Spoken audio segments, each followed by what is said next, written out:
സത്യവും നീയേ ശാന്തിയും നീയേ അങ്ങേ ഞാൻ ആരാധിക്കും. സത്യവും നീയേ ശാന്തിയും നീയേ അങ്ങേ ഞാൻ ആരാധിക്കും. അങ്ങേ ഞാൻ ആരാധിക്കും. യേശുവേ അങ്ങേ ഞാൻ ആരാധിക്കും. കൈകൾ ഉയർത്തി ഹല്ലേലൂയ ഹല്ലേലൂയ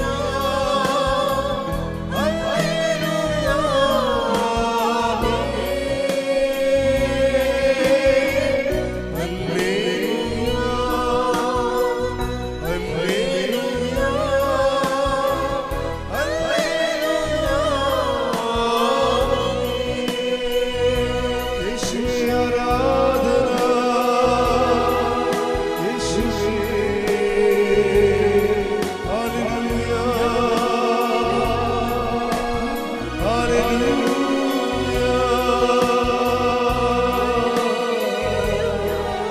യേശുവേ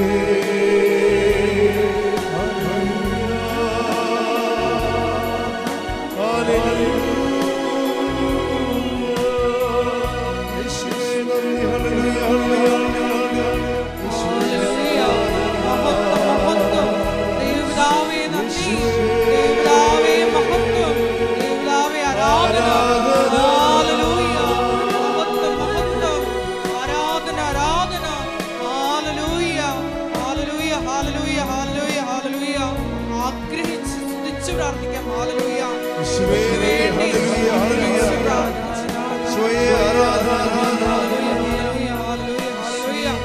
ആദിയും നീയേ അന്തവും നീയേ അങ്ങേ ഞാൻ ആരാധിക്കും. ആദിയും നീയേ അന്തവും നീയേ അങ്ങേ ഞാൻ ആരാധിക്കും. അങ്ങേ ഞാൻ യേശുവേ അങ്ങേ ഞാൻ ആരാധിക്കും. ഹല്ലേലൂയ കാരുണ്യത്തിന് നീരവും ആരാധനയും സ്തുതിയും പുകഴ്ചയും ഉണ്ടായിരിക്കട്ടെ. പരിശുദ്ധ പരമ കാരുണ്യത്തിന് നീരവും ആരാധനയും സ്തുതിയും പുകഴ്ചയും ഉണ്ടായിരിക്കട്ടെ. പരിശുദ്ധ പരമ ദിവ്യകാരുണ്യത്തിന് നീരവും ആരാധനയും സ്തുതിയും പുകഴ്ചയും ഉണ്ടായിരിക്കട്ടെ.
ഞാൻ ഈ സ്വകാര്യമായിട്ട് ഈ അമ്മയുടെ കൂടെ സഞ്ചരിക്കുമ്പോൾ എനിക്കുണ്ടാകുന്ന വ്യക്തിപരമായ അനുഭവങ്ങളാണ് നിങ്ങളോട് പറയണത്. അപ്പോൾ മനസ്സിലായി, ഇത് അമ്മ കരുതിക്കൂട്ടി ഇറങ്ങിയിരിക്കുകയാണ്, കളി മാറുകയാണെന്ന് മനസ്സിലായി. കാര്യം ഞാനിത് ഈ പ്രത്യക്ഷീകരണം സഭയെ പേടിച്ച് ആവശ്യമില്ലാത്തൊരു വേസ്റ്റ് പേടിക്കലായിട്ട് ഞാനിത് പതുക്കി വെച്ചിരിക്കുകയായിരുന്നു. അമ്മ ഇപ്പോൾ വിഷയം നേരിട്ട് ഏറ്റെടുത്ത്, സെൻട്രൽ കമ്മിറ്റി നേരിട്ട് വിഷയം ഏറ്റെടുത്ത്. അപ്പോഴെനിക്ക് വാടിപ്പെട്ടി വെച്ചൊരു പ്രത്യക്ഷീകരണ പ്രാർത്ഥന തന്നായിരുന്നു. അതിൻ്റെ പരിഷ്കരിച്ച രൂപമാണ് ഇപ്പോൾ നിങ്ങൾ വായിക്കണത്, പ്രത്യക്ഷീകരണ പ്രാർത്ഥന ഉൾപ്പെടെ. അവിടെ അമ്മയുടെ പ്രത്യക്ഷീകരണത്തിൻ്റെ അകത്ത് ഈ പ്രകൃതിയും ഇപ്പം കാർബണിൻ്റെ കളറല്ലേ ശരിക്കും പറഞ്ഞാൽ, കരിമേഘങ്ങളുടെ ഒരുതരം കളറ്, കലുഷിതമായ അന്ത്യകാലത്തിൻ്റെ നിറമാണ്. ഈ അന്ത്യകാലത്തിൻ്റെ നിറം, സമയത്തിൻ്റെ ചുരുക്കവും എല്ലാം ഈ വല്ലാത്ത വിഷയങ്ങളാണ്. ഇന്നുവരെ പ്രത്യക്ഷപ്പെട്ടിട്ടുള്ള പ്രത്യക്ഷീകരണങ്ങളിൽ ടോപ്പ് സീരിയസ് ആയിട്ടുള്ള ഡീപ്പായിട്ടുള്ളൊരു വിഷയമാണിത്. അതനുസരിച്ച് തന്നെ വല്ലാത്ത അനുഭവങ്ങൾ വരാൻ തുടങ്ങി ആൾക്കാർക്ക്. ഈ പ്രത്യക്ഷീകരണ പ്രാർത്ഥന ചൊല്ലി അതിൻ്റെ പേരിൽ അമ്മ ആഗ്രഹിക്കുന്ന ഒരു കൃപാവര പദ്ധതി, അതായിരുന്നു ആദ്യത്തെ പ്രത്യക്ഷ പ്രാർത്ഥന. അമ്മ ആഗ്രഹിക്കുന്ന ഒരു കൃപാവര പദ്ധതി കൃപാസനത്തിലും ഞങ്ങളുടെ കുടുംബത്തിലും നിറവേറാൻ ഇടയാക്കണമേ. അതാണ് വാടിപ്പെട്ടി വെച്ച് കിട്ടിയ പ്രത്യക്ഷ പ്രാർത്ഥന. അതിൻ്റെ അകത്ത് 8-10 ലൈനേ ഉള്ളൂ. അപ്പോൾ കൃപാവര പദ്ധതി കിട്ടിക്കഴിഞ്ഞപ്പോഴാണ് നമ്മൾ പിന്നീട് ആ പ്രാർത്ഥന മാറ്റിയിട്ട് പുതിയ പ്രാർത്ഥന ചെയ്തു തന്നത്. ഇപ്പോഴത്തെ പ്രാർത്ഥന ആദ്യത്തെ പ്രാർത്ഥനയല്ല. വാടിപ്പെട്ടി വെച്ച് കിട്ടിയ പ്രാർത്ഥനയിൽ അമ്മ ആഗ്രഹിക്കുന്ന ഒരു കൃപാവര പദ്ധതി കൃപാസനത്തിലും ഞങ്ങളുടെ കുടുംബത്തിലും നിറവേറാൻ ഇടയാക്കണമെന്നാണ്. അത് മാത്രം പ്രാർത്ഥിച്ച് 6 മാസം പ്രാർത്ഥിച്ച്, ആയിരക്കണക്കിന് മനുഷ്യർ പ്രാർത്ഥിച്ച്. അമ്മ ആഗ്രഹിക്കുന്ന കൃപാവര പദ്ധതി കൃപാസനത്തിലും ഞങ്ങളുടെ കുടുംബത്തിലും നിറവേറാൻ ഇടയാക്കണമേ. അങ്ങനെ 6 മാസം പ്രാർത്ഥിച്ച് ഒരു ദിവസം വേളാങ്കണ്ണിയിൽ 90 ജപമാല ചൊല്ലിക്കൊണ്ട് നിൽക്കുമ്പോഴാണ് ഈ വിജയകുമാർ പറയണത്, എഗ്രിമെൻ്റ് എന്താണ് വെച്ചാന്ന് ചോദിച്ചു. എഗ്രിമെൻ്റ് ഞാൻ പറഞ്ഞു എന്താണ്? അല്ല, എഗ്രിമെൻ്റ് അത് നമ്മൾ തിരിച്ചു പോകാൻ നേരത്തെ എഗ്രിമെൻ്റ് അത് അമ്മ പറയുന്നു എന്ന് പറഞ്ഞു. അപ്പോൾ എനിക്ക് മനസ്സിലായി, എനിക്കുള്ള മെസ്സേജാണ് അതെന്ന് മനസ്സിലായി. അപ്പം ഞാൻ പറഞ്ഞു, സാറേ അത് എഗ്രിമെൻ്റ് അല്ല, അത് ഉടമ്പടിയാണെന്ന് പറഞ്ഞു. കാര്യം പരിശുദ്ധാത്മാവ് ഉടനെ അത് വ്യാഖ്യാനവരം കിട്ടി. അതിൻ്റെ സാറിന് എഗ്രിമെൻ്റ് എന്നാണ് പറഞ്ഞെങ്കിലും എനിക്ക് വ്യാഖ്യാനവരം കിട്ടി. വ്യാഖ്യാനവരം കിട്ടിക്കഴിഞ്ഞപ്പോൾ ഞാൻ മനസ്സിലായി അത് എഗ്രിമെൻ്റ് അല്ല, അത് ഉടമ്പടിയാണെന്ന് പറഞ്ഞാൽ പിന്നെ ഞങ്ങൾക്ക് പറഞ്ഞത് ഓർമ്മയുള്ളൂ. പിന്നെ വിഷയം സീൻ ഉടനെ ചേഞ്ചാവും.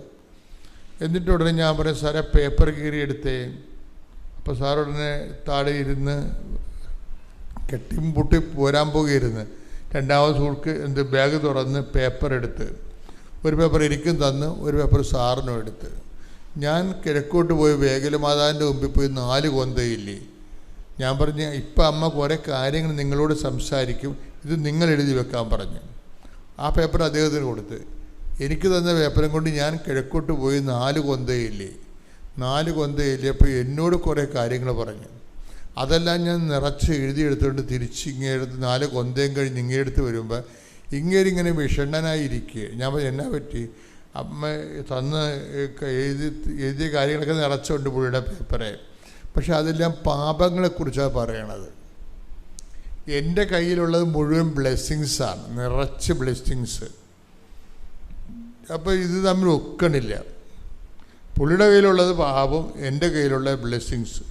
ഞാനിങ്ങനെ കുറച്ച് നിറച്ച് വെച്ചിട്ട് വിശ്വാസപ്രമാണം ഞങ്ങൾ ഒരുമിച്ച് ചൊല്ലി. മലയാള പള്ളിയിൽ നിന്നുകൊണ്ട് വിശ്വാസപ്രമാണം ചൊല്ലി. ഇപ്പം എപ്പോഴും നമ്മൾ ശ്രദ്ധിക്കണം, എന്തും തുറന്ന് കിട്ടും. വിശ്വാസപ്രമാണം ഒരു താക്കോലാണ്, ഒരു താഴുമാണ്, ഒരു താക്കോലുമാണ്. വിശ്വാസപ്രമാണം കൊണ്ട് നമുക്ക് പൂട്ടുകയും ചെയ്യാം, തുറക്കുകയും ചെയ്യാം. അതെപ്പോഴും നമ്മൾ ശ്രദ്ധിച്ചിരിക്കണം. ഇപ്പം ചില കാര്യങ്ങൾക്ക് ഇപ്പോൾ നിങ്ങൾ വീട്ടിൽ നിന്ന് ഇറങ്ങിപ്പോരണം. വീട്ടിൽ നിന്ന് ഇറങ്ങിപ്പോകണമെങ്കിൽ ആ വീട് പൂട്ടണത് നിങ്ങൾ ആ വിശ്വാസപ്രമാണം ചൊല്ലി പൂട്ടിക്കളണം ആ വീട്. അപ്പം പിന്നെ ഒരു ചലിക്കത്തില്ല. ആരും നമ്മളെ ഒരു പാമ്പ് പോലും കയറത്തില്ല അതിൻ്റെ അകത്ത്. അതുപോലെ തന്നെയാണ് തുറക്കണതും.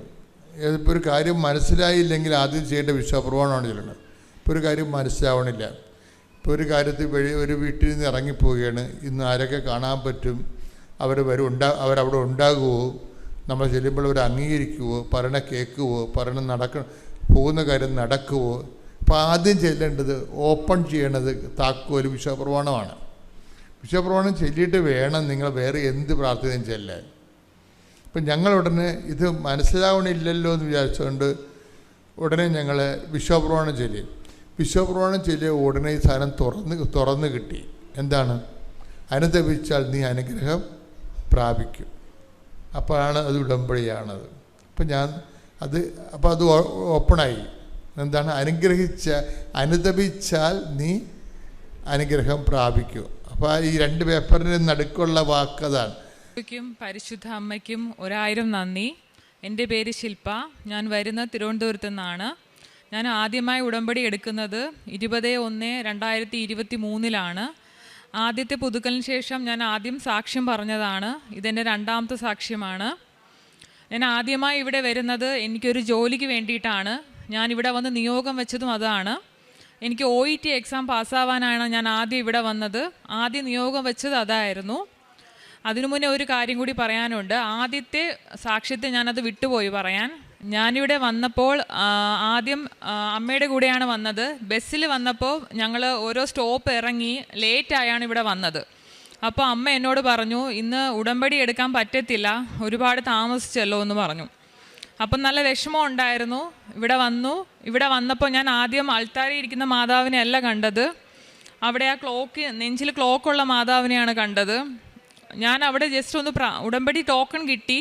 വന്നപ്പോൾ തന്നെ എനിക്ക് കിട്ടി. ഞാൻ ജസ്റ്റ് ആദ്യം കാണുന്ന ആ രൂപത്തിലാണ്. ആ രൂപം കണ്ട് ഞാൻ പ്രാർത്ഥിച്ചു. അപ്പോഴാണ് ഞാൻ ആ ക്ലോക്ക് ശ്രദ്ധിക്കുന്നത്.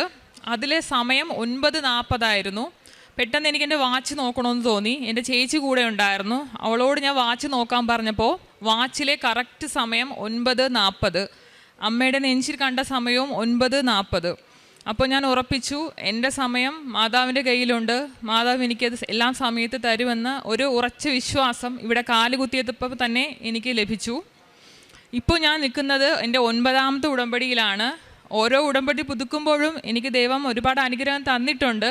പക്ഷേ എൻ്റെ ജോലി ഓക്കെ ആയിട്ട് സാക്ഷ്യം പറയാനാണ് ഞാൻ ഇത്രയും വെയിറ്റ് ചെയ്തത്. ഞാൻ പറഞ്ഞതുപോലെ OET എക്സാം ഞാൻ 6 വട്ടം എഴുതി. ലിസണിങ് മാത്രം എനിക്ക് കിട്ടത്തില്ലായിരുന്നു. എപ്പോഴും ലിസണിങ് എനിക്ക് പോകും. അങ്ങനെ ഞാൻ ഒരുപാട് പ്രയത്നിച്ചു. ഉടമ്പടി എടുത്ത ശേഷം എനിക്ക് ഒമാനിലൊരു ജോലി ഉണ്ടായിരുന്നു. ആ ജോലി ഞാൻ നഷ്ടപ്പെട്ടിട്ടാണ് നാട്ടിലേക്ക് വരുന്നത്. ജോലി നഷ്ടപ്പെട്ടു, സാമ്പത്തിക ബുദ്ധിമുട്ട്, ഒരുപാട് നഷ്ടങ്ങൾ ജീവിതത്തിൽ സംഭവിച്ചു. ഉടമ്പടിക്ക് ശേഷം ഒരുപാട് ബുദ്ധിമുട്ട്. പക്ഷേ എന്നാലും വിശ്വാസത്തോടു കൂടി ഉടമ്പടിയിൽ നിന്നു. എനിക്ക് ഉറപ്പുണ്ടായിരുന്നു മാതാവ് എനിക്ക് തരുമെന്നുള്ളത്. OET എക്സാം ഒരുപാട് വട്ടം എഴുതിയിട്ടും കിട്ടാഞ്ഞപ്പോൾ ഞാനൊരു വട്ടം ഇവിടെ വന്ന് കരഞ്ഞ് പ്രാർത്ഥിച്ചായിരുന്നു. അന്ന് ഞാനൊരു സ്വപ്നം കണ്ടു. ജോസഫ് അച്ഛനെയാണ് ഞാൻ കാണുന്നത്. ജോസഫ് അച്ഛൻ എന്നെ അൾത്താരയുടെ മുന്നിൽ വെച്ചിട്ട് എൻ്റെ കൈ 2ഉം കൂടി പിടിച്ചിട്ട് എന്നോട് പറഞ്ഞു, മോളെ നീ വിഷമിക്കേണ്ട, നീ GCC കൺട്രി നോക്കാനായിട്ട്. അതിനുശേഷം എനിക്ക് അടുത്ത ഉടമ്പടി പുതുക്കാൻ വന്നപ്പോൾ എൻ്റെ നിയോഗം ലാസ്റ്റാണ് വെച്ചത്. അത് ഞാൻ വെച്ചത് അമ്മയ്ക്ക് ഇഷ്ടമുള്ള ഒരു സ്ഥലത്ത് എനിക്കൊരു നല്ല ജോലി തരണം എന്നതാണ് ഞാൻ ഉടമ്പടിയിൽ വെച്ചത്. പിന്നെ ഞാൻ കാത്തിരുന്നു, ഒരുപാട് നാൾ കാത്തിരുന്നു. ഓരോ വേക്കൻസി വരാനായിട്ട് നല്ല വേക്കൻസി കിട്ടുമോ എന്നറിയാൻ ഞാൻ ഒരുപാട് കാത്തിരുന്നു.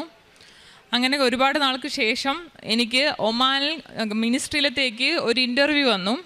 അപ്പോൾ എനിക്ക് ലൈസൻസ് റിന്യൂ ചെയ്യണമായിരുന്നു. അങ്ങനെ ഞാൻ എക്സാം എഴുതേണ്ടി വന്നു. എക്സാം എഴുതുന്നതിന് മുന്നേ ആയിട്ട് ഞാൻ ഇവിടെ വന്ന് അച്ഛനെ കണ്ടു ബ്ലെസ്സിങ് വാങ്ങിക്കാനാണ് വന്നത്. അന്ന് പക്ഷേ എനിക്ക് ഉടമ്പടി പുതുക്കുകയും കൂടി വേണമായിരുന്നു. അപ്പം ഞാൻ ലാസ്റ്റ് എല്ലാവരും കണ്ട് ബ്ലെസ്സിങ് മേടിച്ച ശേഷം ലാസ്റ്റാണ് അച്ഛൻ്റെ അടുത്ത് ബ്ലെസ്സിങ് മേടിക്കാൻ വരുന്നത്. എൻ്റെ കൂടെ ഒരു ഡോക്ടറും ഉണ്ടായിരുന്നു ബ്ലെസ്സിങ് മേടിക്കാനായിട്ട്. എക്സാമിന് വേണ്ടി ഞാൻ ബ്ലെസ്സിങ് മേടിച്ചു. അതിനുശേഷം എൻ്റെ കൂടെ നിന്ന ഡോക്ടർക്ക് അച്ഛനോട് എന്തോ പറയാനായിട്ട് വെയിറ്റ് ചെയ്തു. അപ്പം ഞാനും നിന്നു. കാരണം ഇവിടെ അന്ന് വരുന്നതിന് ഒരാഴ്ച മുന്നേ ഞാൻ വീണ്ടും അച്ഛനെ സ്വപ്നം കണ്ടു. അച്ഛനെ സ്വപ്നം കണ്ടപ്പോൾ ഞാൻ ഇതാണ് കണ്ടത്. അച്ഛൻ ഇങ്ങനെ പോയപ്പോൾ ഞാൻ അച്ഛനെ പെട്ടെന്ന് തന്നെ വിളിച്ചു. ഞാൻ അടുത്തേക്ക് ചെന്നു. അപ്പോൾ ഞാൻ അച്ഛനോട് എൻ്റെ സങ്കടങ്ങൾ പറഞ്ഞു. എനിക്ക് എന്താ അച്ഛൻ ഒരു ജോലി കിട്ടാത്തത് എന്ന് ഞാൻ ചോദിച്ചപ്പോൾ അച്ഛൻ ചിരിച്ചുകൊണ്ട് എന്നെ കവിളിൽ തട്ടിയിട്ട് പറഞ്ഞു, മോളെ നീ ഒരു 2-3 ഡേറ്റ് പറയുമെന്ന് പറഞ്ഞു. ഞാൻ ഒരുപാട് ഡേറ്റ് പറഞ്ഞു, 20, 7, 8 ഒക്കെ പറഞ്ഞു. അച്ഛൻ പറഞ്ഞു ഇതൊന്നും അല്ല എന്ന് പറഞ്ഞിട്ട് ചിരിച്ചു. പിന്നെ ഞാൻ കാണുന്നത് സ്വർണ്ണ കളറിൽ 27 എന്നൊരു ഡേറ്റ് എൻ്റെ മുന്നിൽ ദൈവം എഴുതി കാണിക്കുന്നതാണ്. നല്ല ഗോൾഡൻ ലെറ്ററിൽ ഞാൻ കണ്ടു 27 എന്നുള്ളത്. പെട്ടെന്ന് ഞാൻ ഉണർന്നു. അപ്പോൾ ഞാൻ പ്രതീക്ഷിച്ചു 27-ാം തീയതി എൻ്റെ ജീവിതത്തിൽ എന്തെങ്കിലും അത്ഭുതം സംഭവിക്കും, ഞാൻ പ്രതീക്ഷിച്ചിരുന്നു. പിന്നെ ഞാൻ ഇവിടെ വന്ന് എക്സാമിന് ബ്ലെസ്സിങ് മേടിച്ചു. അപ്പം വീണ്ടും ഞാൻ ഇവിടെ തന്നെ നിന്നു. അപ്പോൾ അച്ഛനോട് ചോദിച്ചു, എന്തെന്ന് ചോദിച്ചു. അപ്പം ഞാൻ പറഞ്ഞു, അച്ഛൻ ഞാനിങ്ങനെ എക്സാമിന് വേണ്ടി പോവുകയാണ്, എനിക്ക് പക്ഷേ ഒരു ജോലിക്കായിട്ട് ഞാൻ ബയോഡേറ്റ എല്ലാം ഇട്ടിട്ടുണ്ട്, എനിക്കിതുവരെ ഒരു റിപ്ലൈയും വന്നിട്ടില്ല എന്ന് പറഞ്ഞു. അപ്പോൾ അച്ഛനെ രണ്ടാമതും ബ്ലെസ് ചെയ്തിട്ടാണ് ഞാനിവിടെ നിന്ന് പോകുന്നത്.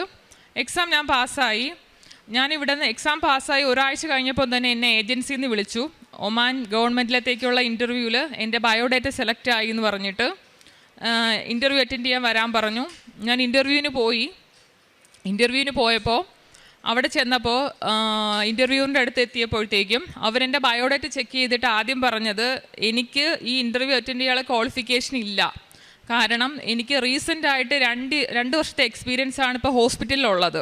അതിനു മുന്നേ 6 വർഷം ഞാൻ വർക്ക് ചെയ്തത് ഒമാനിലൊരു ക്ലിനിക്കിലായിരുന്നു. അപ്പോൾ റീസെൻ്റ് എക്സ്പീരിയൻസ് 3 to 4 ഇയേഴ്സ് വേണം നമുക്കൊരു ഡിപ്പാർട്ട്മെൻറ്റിൽ. പക്ഷേ എനിക്കുള്ളത് 2 വർഷത്തെ എക്സ്പീരിയൻസേ ഉള്ളൂ. ഞാൻ പറഞ്ഞു, ഓക്കെ മാം, എനിക്ക് ഇൻ്റർവ്യൂ അറ്റൻഡ് ചെയ്യണം എന്ന് പറഞ്ഞു. അപ്പോൾ അവർ ചിരിച്ചുകൊണ്ട് ഓക്കെ പറഞ്ഞു. അപ്പോൾ ഒരു സിസ്റ്റത്തിൽ നോക്കിയപ്പോൾ എൻ്റെ പേരിൽ ആരോ മുന്നേ ഇൻ്റർവ്യൂ അറ്റൻഡ് ചെയ്തിട്ടുണ്ട്. അപ്പോൾ അവർക്കതൊരു പ്രശ്നമായിട്ട് വന്നു. അങ്ങനെ മാഡം ആ റൂമിൽ നിന്ന് പുറത്തേക്ക് പോയി. അപ്പം ഞാൻ മാത്രമായി ആ റൂമിൽ. എൻ്റെ കയ്യിൽ ഉപ്പുണ്ടായിരുന്നു. ഞാൻ ഉപ്പ് ആ മേശപ്പുറത്ത് വെച്ചിട്ട് നല്ലപോലെ വിശ്വാസ പ്രമാണം ചൊല്ലി പ്രാർത്ഥിച്ചു. എൻ്റെ മെറിറ്റിലല്ല, ദൈവത്തിൻ്റെ കൃപയാൽ എനിക്കിത് തരണമെന്ന് ഞാൻ പ്രാർത്ഥിച്ചായിരുന്നു. ഇൻ്റർവ്യൂ കഴിഞ്ഞു. ഇൻ്റർവ്യൂവിന് ക്വസ്റ്റ്യൻസൊക്കെ എനിക്ക് ആൻസർ ചെയ്യാൻ പറ്റി. ഞാൻ വീട്ടിൽ വന്നു. ഇൻ്റർവ്യൂ ജൂൺ ലാസ്റ്റ് ആയിരുന്നു. ഞാൻ റിസൾട്ടിനായിട്ട് വെയിറ്റ് ചെയ്തു. പക്ഷേ അവരെന്നോട് പറഞ്ഞത് എനിക്കത് കിട്ടാൻ ചാൻസ് ഇല്ല എന്നുള്ളതാണ്. കാരണം റീസെൻ്റ് എക്സ്പീരിയൻസ് ആണ് അവർ പറഞ്ഞത്. ജൂലൈ 2-ാം തീയതി ആയപ്പോഴത്തേക്കും നൈറ്റ് ഒരു 9 മണി ആയപ്പോഴത്തേക്കും ഞങ്ങളുടെ റിസൾട്ട് ഔട്ടായി. അപ്പോൾ എൻ്റെ ഒരു ഫ്രണ്ട് വിളിച്ചിട്ട് പറഞ്ഞു അവൾ സെലക്ട് ആയെന്ന്. പക്ഷേ എന്നെ ആരും വിളിച്ചിട്ടുണ്ടായിരുന്നില്ല. ഞാൻ ഏജൻസിയിൽ അങ്ങോട്ട് വിളിച്ചു. അപ്പോൾ അവർ നോക്കിയിട്ട് പറഞ്ഞു എൻ്റെ പേര് അവരെ സെലക്ഷൻ ലിസ്റ്റിലുണ്ട്, ഞാൻ സെലക്റ്റഡ് ആണെന്ന് പറഞ്ഞു. അപ്പോൾ ഞാൻ പെട്ടെന്ന് എൻ്റെ സ്വപ്നം ആലോചിച്ചു. ഞാൻ കണ്ടത് 2/27 പക്ഷേ എനിക്ക് അമ്മ അനുഗ്രഹം തന്നല്ലോ ഇപ്പോഴെന്ന് ഞാൻ ആലോചിച്ചു. പെട്ടെന്നാണ് എനിക്ക് ഓർമ്മ വന്നത് ഞാൻ കണ്ട നമ്പർ ജൂലൈ 7-ാം മാസം 2-ാം തീയതി, ആ 2/7 ആണെന്നുള്ളത് എനിക്ക് പൂർണ്ണമായ വിശ്വാസമായി. ഞാനത് ഉറച്ചു വിശ്വസിക്കുന്നു. എനിക്ക് അമ്മ കാണിച്ചെന്ന നമ്പർ, അമ്മ തന്ന ജോലി എന്ന് ഞാൻ ഉറച്ചു വിശ്വസിക്കുന്നു. ഇപ്പോൾ എനിക്ക് വിസ വന്നു. ഈ മാസം ഞാൻ ഒമാൻ MOU സ്റ്റാഫ് നഴ്സായിട്ട് പോവുകയാണ്. അടുത്ത സാക്ഷ്യം, ഞങ്ങൾക്കൊരു പുരയിടം ഉണ്ടായിരുന്നു. ഒരു നല്ല കുന്നായിരുന്നു, ഒരുപാട് ഉയരത്തിലായിരുന്നു. അത് ഇടിഞ്ഞ് വീണ് നശിച്ചുകൊണ്ടേ ഇരിക്കുമായിരുന്നു. അത് വിൽക്കാനായിട്ട് ഒരുപാട് ശ്രമിച്ചു നോക്കി, നടന്നില്ല. അതിൻ്റെ ഒരു ലോണിൻ്റെ കാര്യത്തിനായിട്ട് ഞാൻ മുന്നേ ഇവിടെ അച്ഛനെ കണ്ടിട്ടുണ്ടായിരുന്നു. അച്ഛൻ എനിക്കൊരു കാശ് രൂപം തന്നായിരുന്നു. ഞാൻ അതാ പുരയിടത്തിൽ കൊണ്ടുപോയി വെച്ചു. അതൊരു 6-7 മാസമായി. ഞാൻ നല്ലപോലെ പ്രാർത്ഥിക്കുമായിരുന്നു. ഉടമ്പടി നിയോഗവും വെച്ചിട്ടുണ്ടായിരുന്നു. ഓരോ ഉടമ്പടി പുതുക്കുമ്പോഴും ഞാൻ ആ വസ്തുവിൻ്റെ കാര്യം നിയോഗം വെച്ചിട്ടുണ്ടായിരുന്നു. അങ്ങനെ എനിക്കിപ്പോൾ എക്സാം പാസ്സാവുന്നതിന് മുന്നേ തന്നെ ഫസ്റ്റ് നടന്ന നിയോഗം ഇതാണ്. ആ വസ്തു വാങ്ങിക്കാൻ ഒരാൾ മുന്നോട്ട് വന്നു, അഡ്വാൻസ് തന്നു. അത് ഉടനെ തന്നെ ആ വസ്തു വിൽക്കുന്നതാണ്. അത് ദൈവം തന്ന വലിയൊരു അനുഗ്രഹമാണ്. ഇങ്ങനെ ഒരുപാട് അനുഗ്രഹങ്ങൾ ചെറുതും വലുതുമായിട്ട് എനിക്ക് മാതാവ് തന്നിട്ടുണ്ട്. ഞാൻ ഒരുപാട് പ്രാവശ്യം അച്ഛനെ സ്വപ്നം കണ്ടിട്ടുണ്ട്. ഫസ്റ്റ് ഉടമ്പടി പുതുക്കിയപ്പോൾ ഞാൻ മാതാവിനെ സ്വപ്നം കണ്ടു. അത് ഞാൻ ഇവിടെ പറഞ്ഞതാണ് ആ സാക്ഷ്യം. പിന്നെ തിരുഹൃദയം മാതാവിനെ കണ്ടിട്ടുണ്ട്. പിന്നെ റോസാപ്പൂ, അങ്ങനെ ഓരോ അടയാളങ്ങൾ എനിക്ക് ഓരോ സങ്കടങ്ങൾ വരുമ്പോഴും മാതാവ് തന്ന് എന്നെ ശക്തിപ്പെടുത്തിയിട്ടുണ്ട്. പിന്നെ കാരുണ്യ പ്രവൃത്തികളായിട്ട് ഞാൻ ചെയ്യുന്നത് ന്യൂസ് പേപ്പർ, ഇവിടെ നിന്ന് കിട്ടുന്ന പത്രം ഞാൻ എല്ലായിടത്തും കൊടുക്കും. ഹോസ്പിറ്റലിൽ കൊടുക്കും, മെഡിക്കൽ കോളേജിൽ കൊടുക്കും. പ്രേക്ഷിത പ്രവർത്തനമായിട്ട് ഞാൻ ചെയ്തത് പത്രവിതരണമായിരുന്നു. അതിൽ പത്രം കൊടുത്തിട്ട് വരുമ്പോൾ ഓരോ വട്ടവും എനിക്ക് ഓരോ അനുഗ്രഹങ്ങൾ ദൈവം തരും. ഒരു വട്ടം മെഡിക്കൽ കോളേജിൽ കൊടുത്തിട്ട് വന്നിട്ട് രാത്രി ഞാൻ ഉറങ്ങുകയായിരുന്നു. വെളുപ്പിനായപ്പോൾ ഞാൻ വെളുപ്പിന് എഴുന്നേറ്റ് പ്രാർത്ഥിക്കും. അപ്പോൾ നല്ല സുഗന്ധം നല്ല പോലെ അടിച്ച ശേഷം ഞാൻ പെട്ടെന്ന് ഉണർന്ന് ഞാൻ പ്രാർത്ഥിച്ചു. പിന്നെ ഓരോ ചെറുതും വലുതുമായിട്ട് ഒരുപാട് അനുഗ്രഹങ്ങൾ മാതാവ് എനിക്ക് തന്നിട്ടുണ്ട്. ഇവിടെ നാട്ടിൽ ഞാൻ ഒരു സ്ഥലത്ത് ജോലി ചെയ്യുന്നുണ്ടായിരുന്നു. ജോലിക്ക് കയറുന്നതിന് മുന്നേ എന്നും ഓർഫനേജിൽ പോവുമായിരുന്നു. മിക്ക ദിവസങ്ങളിലും പോയിട്ട് അവിടെ അവരെ കുളിപ്പിച്ച് കൊടുക്കും, വസ്ത്രം കഴുകി കൊടുക്കും, ഫുഡ് ഉണ്ടാക്കാൻ ഹെൽപ്പ് ചെയ്യും.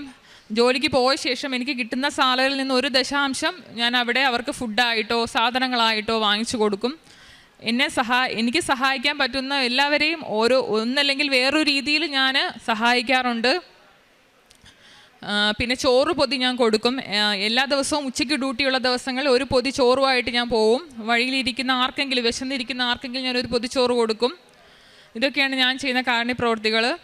ഈ മാസം ഞാൻ പോവുകയാണ്. എന്നെ ഇത്രയും അനുഗ്രഹിച്ച എൻ്റെ അമ്മയ്ക്കും ഈശോയ്ക്കും 1000 നന്ദി. എൻ്റെ അമ്മ മാതാവിനും ഈശോയ്ക്കും ഞാൻ കോടാനകോടി നന്ദി, സ്തുതി, ആരാധനയെ സമർപ്പിക്കുന്നു.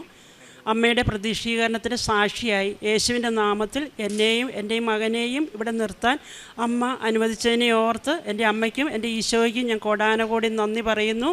എൻ്റെ പേര് മിനി ജോസ്. ഞാൻ വരുന്നത് കണ്ണൂർ ജില്ലയിലുള്ള സെൻറ്റ് ജോൺസ് ചർച്ച് കുറ്റൂർ ഇടവകയിൽ നിന്നാണ്.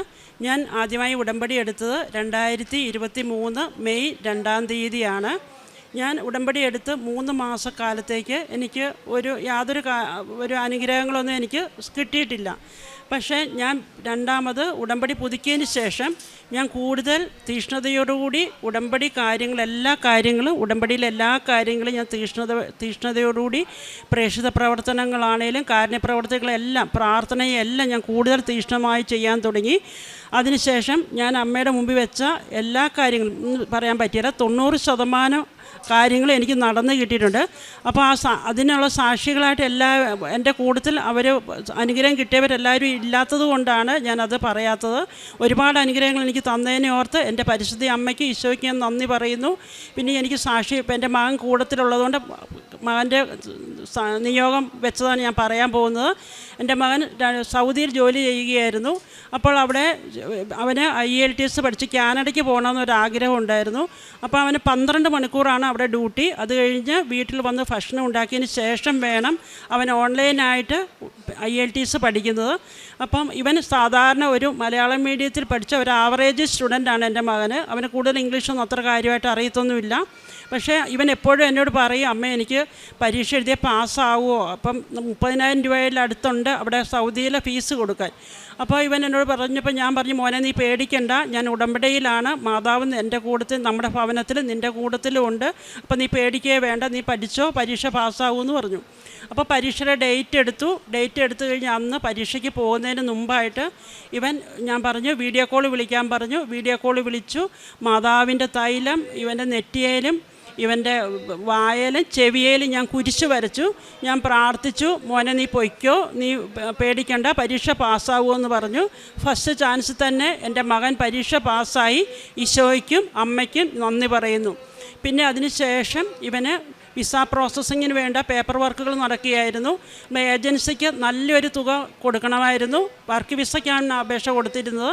അപ്പോൾ പിന്നെ ഇവന് അപേക്ഷ കൊടുത്തതിന് ശേഷമാണ്, ഈ പൈസ അടച്ചതിന് ശേഷമാണ് കാനഡയും ഇന്ത്യയും തമ്മിലുള്ള പ്രശ്നം ഉണ്ടായത്. അപ്പം ഇവിടെയുള്ളവർക്ക് ചിലർക്കെങ്കിലും അറിയാമായിരിക്കും, അവിടുന്ന് ഇപ്പോൾ ആർക്കും അങ്ങോട്ട് കാനഡയ്ക്ക് പോകാനുള്ള ഒരു സാധ്യതയുമില്ല. പക്ഷേ ഞങ്ങൾ 2 വർഷത്തേക്ക് ഇവൻ്റെ വിസയുടെ എല്ലാ കാര്യങ്ങളും പേപ്പർ വർക്കുകളെല്ലാം മുടങ്ങിക്കിടക്കുമായിരുന്നു. അപ്പം ഞാൻ മാതാവിനോട് ശക്തമായിട്ട് പ്രാർത്ഥിച്ചു, മാതാവിൻ്റെ മുമ്പിൽ വെച്ചിരിക്കുന്ന എല്ലാ നിയോഗങ്ങളും മാതാവ് എനിക്ക് സാധിച്ചു തന്നു. ഈ ഒരു കാര്യം കൂടി മാതാവ് എനിക്ക് സാധിച്ചു തരണം ഞാൻ പ്രാർത്ഥിച്ചു. അതിനുശേഷം ഇവൻ നാട്ടിൽ വന്നതിന് ശേഷം ഇവൻ എറണാകുളത്ത് ഒരു ഹോട്ടലിൽ ജോലി ചെയ്യുകയായിരുന്നു. അപ്പം ഇവനോട് ഞാൻ പല പ്രാവശ്യം പറയും, മോനെ നീ അവിടെ പോയിട്ട് ഉടമ്പടി എടുക്കാൻ പറഞ്ഞു. ഇവൻ ഉടമ്പടി എടുത്തില്ല. ഇവൻ ഇവിടെ വന്ന് പ്രാർത്ഥിക്കുമായിരുന്നു. അതിനുശേഷം ഇവന് വിസ ആദ്യമേ റിജക്ഷൻ വന്നു കഴിഞ്ഞപ്പോൾ ഇവൻ ഓൺലൈൻ ഉടമ്പടി എടുത്തു. ഓൺലൈൻ ഉടമ്പടി എടുത്താൽ ഇവനിവിടെ വന്ന് ഇടയ്ക്കിടയ്ക്ക് ഒന്ന് പ്രാർത്ഥിക്കുമായിരുന്നു. തീർത്ഥാടന ഉടമ്പടി എടുത്തിരുന്നില്ല. പിന്നെ അത് കഴിഞ്ഞ് രണ്ടാമതും വിസ റിജക്ഷൻ വന്നു. അപ്പോൾ ഇവൻ ഇവിടെ വന്ന് തീർത്ഥാടന ഉടമ്പടി എടുത്തു. അത് കഴിഞ്ഞ് സെപ്റ്റംബർ 11-ാം തീയതി ഇവൻ്റെ വർക്ക് പെർമിറ്റ് നമുക്ക് അപ്രൂവലായിട്ട് കിട്ടി. അതിനുശേഷം ഇവന് പിന്നെ പാസ്പോർട്ട് സ്റ്റാമ്പ് ചെയ്യാൻ വേണ്ടിയിട്ട് ഞങ്ങൾ 2 ദിവസങ്ങൾക്ക് ശേഷം അയച്ചു. ഇന്നലെ ഇവൻ്റെ പാസ്പോർട്ടിൽ ഇവൻ്റെ വിസ സ്റ്റാമ്പ് ചെയ്ത് വന്നു. ഞങ്ങളത് അയക്കുമ്പോൾ മാതാവിൻ്റെ തൈലം ഇവൻ്റെ പാസ്പോർട്ടേലും ഇവൻ്റെ ആ പാസ്പോർട്ടേ ഞങ്ങൾ ഇട്ട് കവറിനകത്താക്കി മാതാവിൻ്റെ ഉടമ്പടി ഉപ്പും അതിനകത്തൊരു കുരിശ് വരച്ചിട്ടാണ് ഞങ്ങൾ അയച്ചു കൊടുത്തത്. അപ്പോൾ ഇന്നലെ ഇവൻ്റെ വിസ സ്റ്റാമ്പ് ചെയ്ത് വന്നു. അത് രാവിലെ കിട്ടി. ഞങ്ങൾ വൈകുന്നേരം, കണ്ണൂർ ജില്ലയിൽ നിന്നാണ് വരുന്നത്, ഞങ്ങൾ വൈകുന്നേരം അവിടെ നിന്ന് പോന്നു. പിന്നെ ഇന്ന് അവന് ടിക്കറ്റും റെഡി ആയിട്ടുണ്ട്. ഇവിടെ വന്നതിന് ശേഷം ഇപ്പോൾ 21-ാം തീയതി എൻ്റെ മകൻ കാനഡയ്ക്ക് പോവുകയാണ്. ഈശോയ്ക്ക് പരിശുദ്ധ അമ്മയ്ക്ക് നന്ദി പറയുന്നു. പിന്നെ ഞാൻ ചെയ്യുന്ന പ്രേക്ഷിത പ്രവർത്തനങ്ങൾ, ഞാൻ ഇവിടുന്ന് പത്രം കൊണ്ടുപോയി ഞാൻ അക്രൈസ്തവ മേഖലയിലാണ് കൂടുതൽ ഞാൻ കൊടുക്കുന്നത്. പത്രം കൊടുക്കുന്നതിന് മുമ്പായി ഞാൻ വിശ്വാസ പ്രമാണം ചൊല്ലി ഓരോ പത്രത്തേലും മാതാവിൻ്റെ തൈലം കുരിശ് വരച്ച് ഞാൻ പ്രാർത്ഥിക്കും. മാതാവേ, ഈ പത്രം കിട്ടുന്ന ഒരാൾ പോലും അമ്മയുടെ അനുഗ്രഹം കിട്ടാതെ പോകരുത്. അമ്മ എല്ലാവരുടെ മേലും അമ്മ കരുണയായിരിക്കണം. അവർക്ക് വേണ്ടി അവരുടെ നിയോഗങ്ങൾക്ക് വേണ്ടി അമ്മ ഈശോയോട് മധ്യസ്ഥം അപേക്ഷിക്കണം എന്ന് പറഞ്ഞാണ് ഞാൻ കൊടുക്കുന്നത്. ഓട്ടോ സ്റ്റാൻഡുകളിലും ഞാൻ പൊരുവെയിലത്ത് നടന്ന് കിലോമീറ്ററുകളോളം നടന്ന് ഓരോ വീടുകളിലും ആശുപത്രികളിലും എല്ലാം ഞാൻ കൊണ്ടു നടന്ന് കൊടുക്കും. പിന്നെ ഞാൻ ചെയ്യുന്ന കാരുണ്യ പ്രവർത്തികൾ, ഞാൻ പഠിക്കാൻ ഫീസ് കൊടുക്കാൻ മാർഗ്ഗമില്ലാതെ വിഷമിക്കുന്ന മക്കൾക്ക് ഞാൻ ഫീസ് കൊടുക്കും. അതുപോലെ അനാഥാലയങ്ങളിൽ ഞാൻ പോയി അവരുടെ റൂമൊക്കെ അടിച്ചു വാരി വൃത്തിയാക്കി തുടച്ച് അവരെ കുളിപ്പിക്കണമെങ്കിൽ ഞാൻ കുളിപ്പിച്ച് കൊടുക്കും. പിന്നീട് അവർക്ക് ഭക്ഷണത്തിനുള്ള പൈസ ഓരോ വിശേഷ ദിവസങ്ങളിലൊക്കെ ഞാൻ അതിനുള്ള പൈസ അവർക്ക് കൊടുക്കും. പിന്നീട് അവർക്ക് ഭക്ഷണ സാധനങ്ങൾ ഞാൻ വാങ്ങി കൊടുക്കും. ഞാൻ 2, 3, 4 അനാഥാലയങ്ങൾ ഞാൻ ഇടയ്ക്കിടയ്ക്ക് ഞാൻ പോയി സന്ദർശിക്കും. അവർക്ക് ഞാൻ അതിനുള്ള പൈസയൊക്കെ ഞാൻ കൊടുക്കും, ഭക്ഷണത്തിനുള്ള പൈസ കൊടുക്കും. പിന്നെ അതുപോലെ തീരെ നിർധനരായ കുടുംബത്തിൽ അവർക്ക് ഭക്ഷണ സാധനങ്ങൾക്ക് ബുദ്ധിമുട്ടാണെന്ന് ഞങ്ങൾക്കറിയാം. അങ്ങനെ ഞങ്ങൾ ആ ബുദ്ധിമുട്ടുള്ള ആ ഭവനങ്ങൾക്ക് ഞങ്ങൾ ആരും അറിയാതെ അവർക്ക് ഭക്ഷണ സാധനങ്ങളൊക്കെ ഞങ്ങൾ വാങ്ങിക്കൊടുക്കും. പിന്നെ അതുപോലെ വീട് പണി പൂർത്തിയാക്കാൻ പറ്റാതെ ബുദ്ധിമുട്ടിക്കുന്ന കുടുംബത്തിനൊക്കെ ഞങ്ങൾ ടൈലും അതിനുള്ള വീടിന് ആവശ്യമുള്ള സാധനങ്ങളും ഒക്കെ ഞങ്ങൾ വാങ്ങിക്കൊടുത്തു. എല്ലാവർക്കും വേണ്ടി ഞാൻ എന്നോട് പ്രാർത്ഥനാ സഹായം ആവശ്യപ്പെട്ടിരിക്കുന്ന എല്ലാ വ്യക്തികൾക്ക് വേണ്ടി ഞാൻ എല്ലാ ദിവസവും രാവിലത്തെ പ്രഭാത പ്രാർത്ഥനയിലും സായാഹ്ന പ്രാർത്ഥനയിലും എല്ലാ മക്കൾക്കും വേണ്ടി ഞാൻ പ്രാർത്ഥിക്കും. എൻ്റെ കുടുംബത്തിന് വേണ്ടി മാത്രമല്ല. അതുപോലെ ഞാൻ ഉടമ്പടി എടുത്ത് ഞാൻ നിയോഗങ്ങൾ എഴുതുമ്പോൾ എൻ്റെ 2-3 കാര്യങ്ങൾ മാത്രമേ എൻ്റെ കുടുംബത്തിന് വേണ്ടി ഞാൻ എഴുതുള്ളൂ. ബാക്കി പുറത്തുള്ളവർ എന്നോട് പ്രാർത്ഥിക്കണമെന്ന് ആവശ്യപ്പെട്ട വ്യക്തികൾക്ക് വേണ്ടിയിട്ടാണ് ഞാൻ നിയോഗങ്ങൾ എഴുതിയത്. അവർക്ക് നിയോഗങ്ങൾ എഴുതി ഒരുപാട് അനുഗ്രഹങ്ങൾ എല്ലാവർക്കും കിട്ടിയിട്ടുണ്ട്. പരിശുദ്ധ അമ്മയ്ക്കും ഈശോയ്ക്കും കൊടാനുകൂടി നന്ദി. പരിശുദ്ധ അമ്മയ്ക്കും ഈശോയ്ക്കും 1000 നന്ദി.